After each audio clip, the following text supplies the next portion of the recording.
Bon, ça s'appelle zoographie. En fait, c'est une biographie, une autobiographie focalisée sur les relations du héros, quoi, donc, avec les animaux.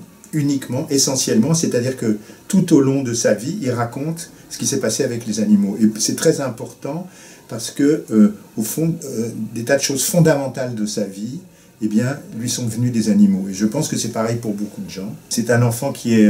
son frère est très malade, donc il se retrouve tout seul à la maison. Sa mère l'abandonne un peu, elle le donne à sa grand-mère, tout ça. Et en fait, dans cette solitude, ce qui le sauve, ce sont les relations avec les animaux. Ça éveille en nous l'empathie, hein, la compassion.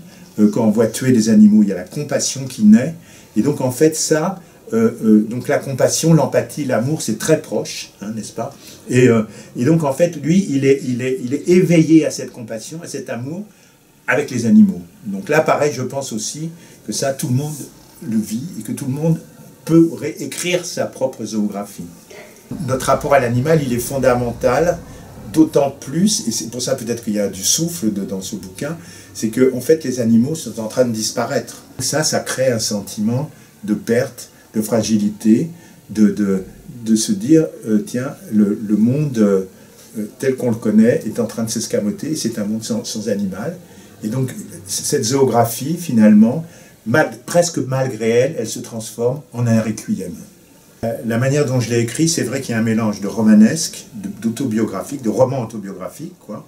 Et en même temps, c'est aussi un livre, disons, je dirais, de réflexion qui est très sourcé, parce que moi j'ai une formation journalistique, donc ce héros, c'est un journaliste, et donc d'une certaine façon, il profite du fait qu'il est journaliste pour pouvoir enquêter sur les animaux. C'est-à-dire que finalement, d'une certaine façon, sa vocation rejoint sa philosophie, sa quête, ça, bon.